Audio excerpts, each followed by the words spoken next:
Hey man. So the box office is in and yeah, don't look good. To be blunt, there's the possibility word of mouth from the weekend will carry it, because it turns out this movie might not be as bad as we thought it would be. And I was taking a look at that going, why did I think this was going to be a bad movie? And it's not because of Dolph Lundgren in the 80s or anything like that. I thought it was going to be a bad movie just because of the press around the movie. What do I mean?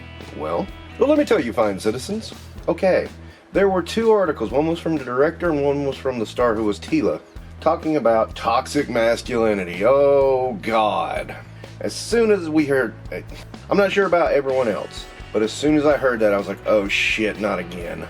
Because let's face it, this kind of ideal, I don't like getting into political wording, but it's a little difficult not to in this case. But the whole Kathleen Kennedy, oh, you don't like Ray, you must be sexist. Oh, you must be racist because you don't like Reba. That stuff, okay? I mean, we've seen it time and again and again and again. And it's ruined movie to a point that, some are not even watchable. And that the craft and care for movies has just been dumped away because, guess what? They're too busy with an agenda. And I don't disagree with the sentiment. I sometimes disagree with the wordings of the sentiment, but I don't disagree with the sentiment itself. To my surprise, the critical drinker, who often is talking about the message, as he puts it, was talking about the myths about this movie. He mentions point blank, and there's some minor spoiler territory here, that, yeah, Tila does rescue Adam on Earth because he's not He-Man yet. And that, for the most part, this woke agenda that we were told is in this movie is not there. It's not toxic masculinity. So I also went to Neurotic because, he's the other guy. He's a little more political, which is why I don't watch him very often. But I did pop in on Friday Night Tights, and they were all talking about it, about how that's not what was going on in this movie. Where those interviews and where those talking points came from, they don't know. But the point is that, but what He-Man was showing was optimism, hope, caring. When were these not masculine traits? Is that what we've been saying all this time? I don't understand. And maybe that's the problem. I don't understand what you're saying now. The buzzword of toxic masculinity talked a lot of people out of this movie who should have been going. I didn't listen to any of the toy bros. Oh, this is a great movie, because they're going to say it's a great movie because they got invited and, got free food and all that shit.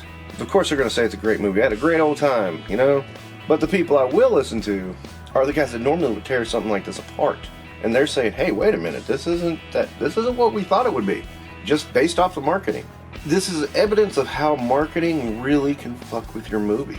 Why did they go to marketing they know is fails? Because it was almost like attacking the audience before anything came out. That is your surest sign that this movie sucks, is that they start attacking the audience before the premiere. If you need a case in point, The Acolyte. That's how we knew it was going to suck. They were attacking the audience right away. If you need another example, oh shit, I don't have another example. If you need another example, Reba and Kenobi. Again, it's an obvious ploy. When Indiana Jones didn't perform, oh, they don't like Helena Shaw. Well, we didn't, but that's because she's an obnoxious bitch who was very inconsistent, not because she was a female. I mean, in all honesty, Willie Scott was a little more enjoyable than Helena Shaw. When I see this, I'm like, what the fuck happened here?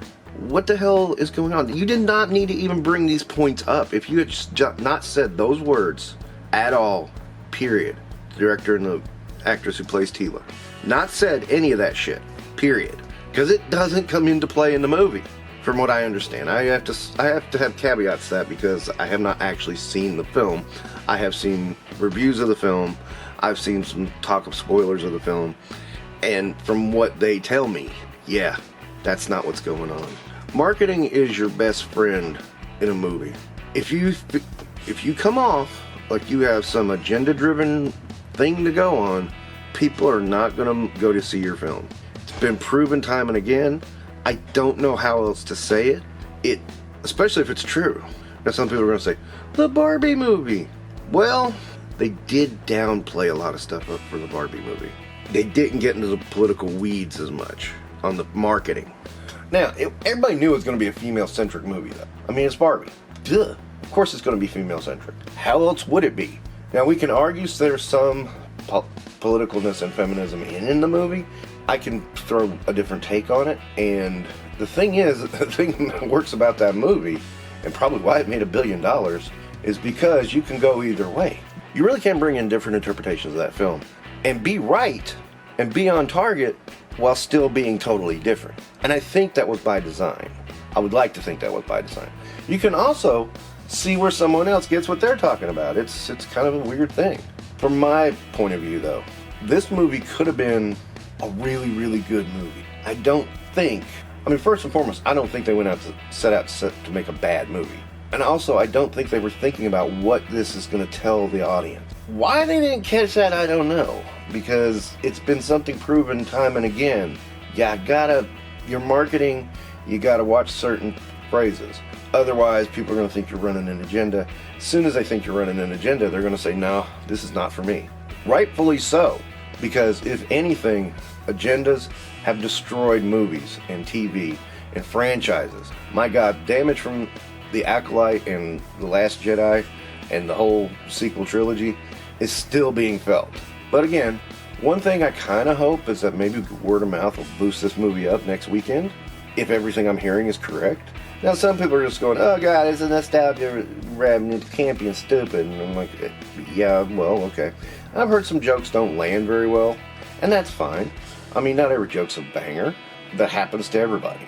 At the same time, I really am looking at this marketing going, why the fuck did you say this stupid thing? You said it not only out loud, but louder than you should have. And you cost that cast, you cost that production, you cost the company. Everything suffered from that kind of marketing. Doesn't mean I'm going to go see it, no. I just, from what I'm seeing, it's good, but it's not knock yourself out good. And that makes me think, okay, this is a good one for streaming. For me to actually get up and go to the movies, it's going to have to be phenomenal. I'm going to have to believe I'm walking into a phenomenal film. And I don't see that happening soon, but it might. You never know. It might happen. I do have to say, though, even if word of mouth gets around and more people see this movie, this is a very limited audience who wanted it. This needed to happen 15 years ago. Not now. It's too late. This might be the last gasp for that nostalgia. Really and honestly. This might tank all of it. Every last bit. In some ways, I'm not upset. In some ways, wish they had taken better care of it. But I am also nostalgia'd out. I'm so sick and tired of it. I'm also sick and tired of my heroes getting ruined. Luke Skywalker, Indiana Jones. Seriously, name me a hero that hasn't had the moment of being destroyed. It's been pitiful and pathetic. And annoying, to be perfectly honest. I can't begin to fathom why we think these movies should be going on. We're harping too much to the past. And you could argue, well, He-Man had a resurgence in the 2000s, and maybe a minor one in 2010, with the mail-away stuff. How did it go? Oh, the subscription stuff, yeah, sorry. I don't think so. He-Man has always been a niche audience. It's a loud one, but it's a niche audience. And with that in mind, so are all action figure audiences. Now, somebody's probably sit in the comments and say, oh, well, Marvel isn't. Marvel is a bigger thing than just one movie. And we'd really have to get in the weeds to really talk about the difference. To me, at this point, it almost doesn't matter if this is a good movie or not.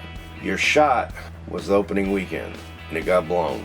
After that, you don't really have a shot. Yeah, word of mouth could increase it slightly. But even if it does, what is the real interest in He-Man right now? I gotta say, people were like, oh, He-Man movie, okay. That was most of the people I heard. And they knew Masters of the Universe, they knew He-Man. They could even name off Man-at-Arms and Skeletor. But they showed almost no interest in even going to this film. And I think that's very, very telling. Then again, I could be wrong. Maybe word of mouth will carry it. Maybe this will start increasing. And, maybe given a little bit of time, this could work out to be a success. It's a hard sell to begin with.